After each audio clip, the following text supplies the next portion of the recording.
তো hey guys WhatsApp সবাই কেমন আছেন? আশা করি ভালো আছেন। আমি রাহিম চলে আসলাম নতুন একটা ব্লগ নিয়ে।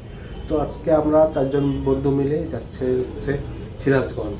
আমার এই ব্লগের সাথেই থাকুন এবং সম্পূর্ণ ব্লগটি এনজয় করুন। সো গাইজ আপনারা দেখতে পাচ্ছেন খুবই অন্ধকার, একটু পরে আমি বেরিয়ে যাব। সো গাইজ আপনারা দেখতে পাচ্ছেন কেউ নেই, আমি বের হয়ে গেছি। আমার ফ্রেন্ড আসতেছে আমাকে নেওয়ার জন্য।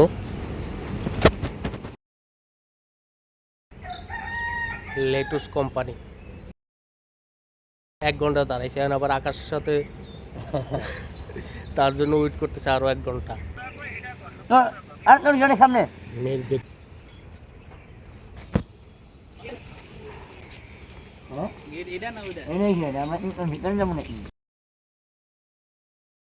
সো গাইস আপাতত আমরা কিল খেতে আসছি, তেল নেওয়া হয়েছে এখান থেকে, এখন রওনা দিব। সো গাইস আমরা সরাসরি চলে আসলাম নগর জলপাই সদর টাঙ্গাইল। এখানে এক হোটেলে নাস্তা করতেছি সকালে। সো গাইস নাস্তা করা শেষ, এখন রওনা দিতে হবে। খুবই দেরি হয়ে গিয়েছে আমাদের আস্তে আস্তে, এখন বাসে 8টা, প্রায় অনেক কিলোমিটার যেতে হবে। প্রথমে যাব হচ্ছে আমরা হার্ট পয়েন্ট।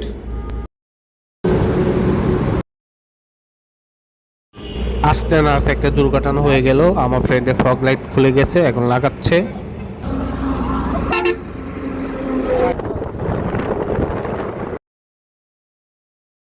সো গাইস আমরা চলে আসলাম সিরাজগঞ্জে যমুনা হার্ট পয়েন্টে। এখানে কিছুক্ষণ সময় কাটাবো, দেন যাব হচ্ছে নবরত্ন মন্দির। সেই মন্দিরটা নাকি 1000 বছরের পুরনো, তো সেখানেই যাব, এখানে রেস্ট নিয়ে।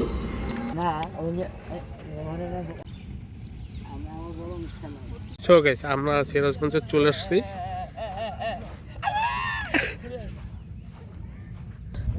সো এখানে কিছুক্ষণ সময় কাটাবো, লেক পার, নদী পার, জানি না। সো গাইস আমরা সিরাজগঞ্জ এক পার্কে চলে আসলাম। সেই নটে এসে সিরাজগঞ্জে বসেছি, যে পার্কটাতে দেখুন। আপাতত সকালবেলা খুবই কম মানুষ, বিকেলবেলা নাকি অনেক মানুষ আসে, ঘুরতে আসে। এখন তেমন একটা ভালো না, খারাপও না বলতে গেলে। তো বিকেলবেলা নাকি আরও খুবই ভালো লাগে, মানুষজন আসে। তো আমরা তো থাকবো না, তো জিরে নিই।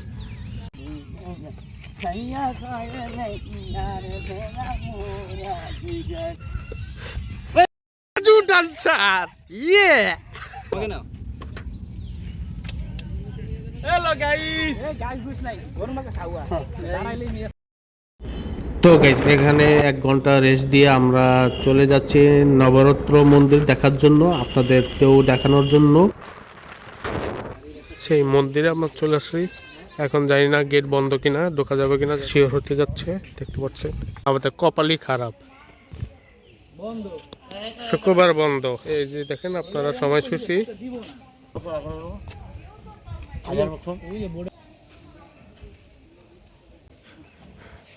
এটা হচ্ছে নবরত্ন মন্দির।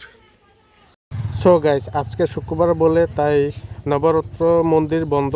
তো এখন আমরা যাব নামাজ পড়তে, জুম্মার নামাজ। এখানে থেকে লাভ নেই, আমাদের কপাল খারাপ, কিছু করার নাই। তো এখন নবরত্ন মন্দির আপনাদের ভিতর থেকে দেখাতে পারিনি, তার জন্য দুঃখিত। তো আমরা চলে যাচ্ছি। সো গাইস চলেন, নামাজের পর গোলামের হোটেলে আমরা গোলামের রান্না করা দুপুরে খাবার খাবো। তো চলুন।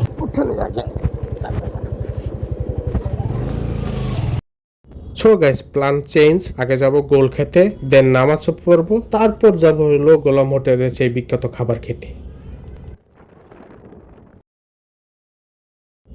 ট্যুরে আসলে কত না কষ্ট করতে হয়, আপনারা দেখতে পাচ্ছেন ঠেলে উঠাতে হচ্ছে রাস্তা পারাপার শর্টকাটে যাওয়ার জন্য, কারণ অনেক দূর বলে কথা। সো গাইস প্রথমে ভুল রাস্তায় চলে গিয়েছিলাম, তো এখন সঠিক রাস্তায় যাচ্ছি। সো গাইস চলে আসলাম সেই গোল খাওয়ার জন্য, ইউটিউবে ভাইরাল হওয়ার সেই গোল মামার গোল খাওয়ার জন্য। এই যে এখানেই খাবো, স্বল্প দই করে, দেখি কিরকম লাগে এই জায়গার। শুনেছি অনেক মজা নাকি গোল এবং মাঠা। গরো কি গরো কি আমরা সব হেডা খাইতে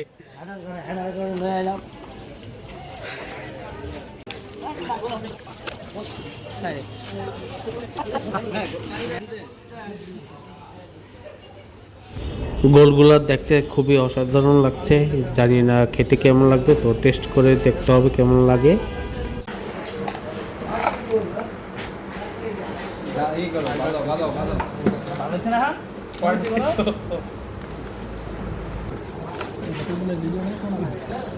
গাড়ি দেও গাড়ি দেও কম পাই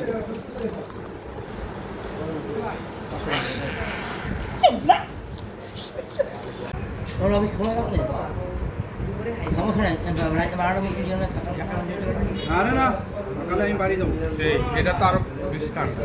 মানে না আমার বাড়ির কাজ করতে গেলে আমার বাড়ি বিল্ডিং আছে যাবো হ্যাঁ মঙ্গল দেব গাড়ি যেতে লাগবে। এটা হচ্ছে তাদের রান্নাঘর, মূলত এই জায়গায় তারা গোল এবং মাঠা বানায়। আমাদের গোল এবং মাঠা খাওয়া শেষ, এখন বিল দিচ্ছে আমার বন্ধু আকাশ, খেয়ে এখন নামাজ পড়তে যাব। আজান দিচ্ছে, আপনারা শুনতে পাচ্ছেন। সো গাইস, নামাজ পড়ার উদ্দেশ্যে রওনা দিয়ে দিলাম। দোয়া করবেন যেন নামাজটা পাই, কারণ এখান থেকে সর্বনিম্ন আমরা যে ভাইরাল মসজিদে নামাজ পড়তে যাব কমপক্ষে 10 কিলোমিটার। তো দোয়া করবেন নামাজ যেন পাই, কারণ যতই ঘুরি নামাজটা সবার আগে। তো ভয় আছি, এখন বাজে 12টা 12:30। তো যেতে যেতে নামাজটা পাই কিনা, তো দোয়া করবেন। তো ভুলবশত আমরা মনে করেছিলাম এই মসজিদটা, কিন্তু না, এটা না। দ্বিতীয়বারের মতো আবার ভুলে নেমে গিয়েছিলাম।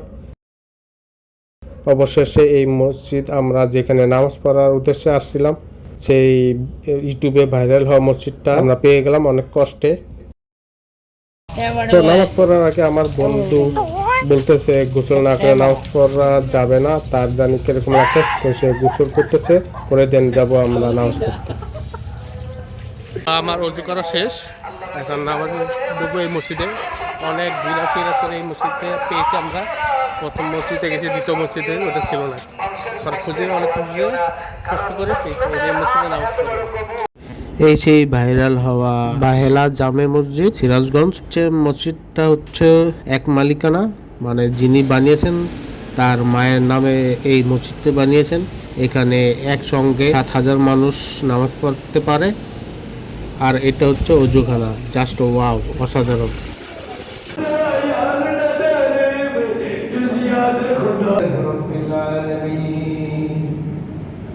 এটার ভিতরে অনেক অসাধারণ দেখতে, অনেক বড় একটা মসজিদ। নামাজ পড়ার সময় আপনাদের দেখাতে পারি নাই। তো নামাজ শেষ, এখন পাঞ্জাবি চেঞ্জ করে খেতে যাব। এখানে নাকি হোটেলে ভিড় থাকে, অনেক রাশ থাকে, তো আগে খেতে যেতে হবে, দেন যদি পাই তাহলে গোসল করবো। তো এখানে নামাজ পড়ে খুবই ভালো লেগেছে। তো নামাজ পড়ে এখন যাচ্ছি আমাদের গোলামের হোটেলের সেই দুপ ভাইরাল খাবার খেতে, নদীর মাছ খেতে। এখানে নাকি খুব খাবার মজাদার হয়, তো এখন যাচ্ছি।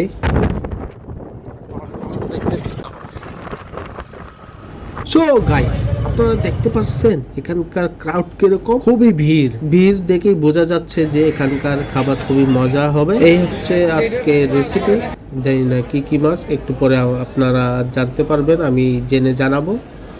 পাশে রান্না হচ্ছে চোখের সামনেই, পাশে নদী থেকে মাছ ধরে এনে সরাসরি ক্রেতাদের সামনে কেটে কুটে রান্না করছে।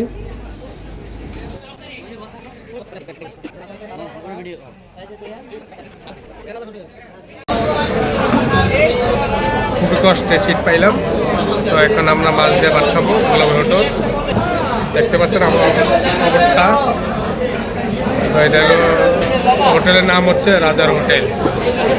তো এই ভাইরাল গোলামে হোটেলের মজাদার তাজা খাবার খেতে দূর দূরান্ত থেকে চলে আসছে, যেমন আমরা ঢাকা মিরপুর থেকে এখানে সিরাজগঞ্জে এই খাবার খেতে চলে আসছে। আপনারা দেখতেই পারছেন ভিতরে খুবই ক্রাউড, বসার জায়গা পাই না, আমরা অনেকক্ষণ দাঁড়িয়ে থেকে তারপরে জায়গা পেলাম। এটা হচ্ছে পাঁচমিশালি, এটা হলো বাইলা, আর এটা হলো চিংড়ি। এই দুটো হলো চিংড়ি। এটা হচ্ছে আজকে আমাদের দুপুরের খাবার। তো খেয়ে দেখি আমাদের রাজার হোটেলের, মানে গোলাম হোটেলের খাবারগুলো কিরকম টেস্ট করে দেখি। অনেক ইউটিউবে দেখি, নাম শোনাম, যাই বলে না কেন, তো দেখি খেয়ে দেখি। 5 পিস বাইনা মাছ 150, চিংড়ি মাছ 150, ভাত প্রতি প্লেট 20 টাকা। এটা হলো 150 আর এলো 10 টাকা, ভাত হলো 10 টাকা। তো দেখি খেয়ে দেখি, টেস্ট করবো।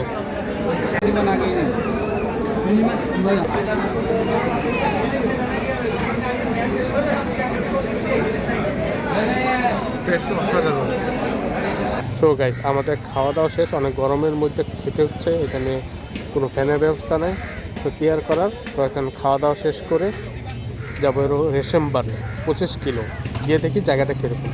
আর এখানকার খাওয়াটা এক কথাই অসাধারণ।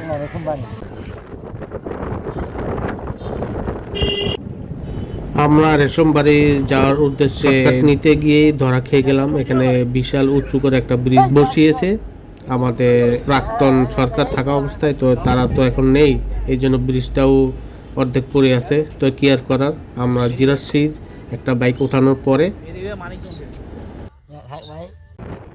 তো কিছুক্ষণ জিরিয়ে আবার রেশমবাড়ির উদ্দেশ্যে রওনা দিয়ে দিলাম। সো গাইস, আমরা রেশমবাড়িতে গিয়েছিলাম, তবে সেখানে বটগাছ নাই। তার আগে একটা জায়গায় বটগাছ আছে, সেখানে আমরা বসে আছি। এই তো এখান থেকেই ঢাকা উদ্দেশ্যে রওনা দেব। ধন্যবাদ। তো আমরা বেশ কিছুক্ষণ জিরিয়ে এখন ঢাকা উদ্দেশ্যে রওনা দিলাম, আর আপনাদের মাঝ থেকে বিদায় নিচ্ছি। দেখা হচ্ছে নতুন কোনো ব্লগে। ততদিন পর্যন্ত আসসালামু আলাইকুম ওয়া রাহমাতুল্লাহি ওয়া বারাকাতুহু। আমার ফেসবুক পেজ থেকে দেখে থাকলে অবশ্যই পেজটি লাইক অ্যান্ড ফলো দিয়ে রাখবেন, এবং ইউটিউব চ্যানেল থেকে দেখে থাকলে অবশ্যই চ্যানেলটি সাবস্ক্রাইব এবং 5 টাকা বেল আইকনটি বাজিয়ে দেবেন। ধন্যবাদ, ভালো থাকবেন সবাই, আল্লাহ হাফেজ।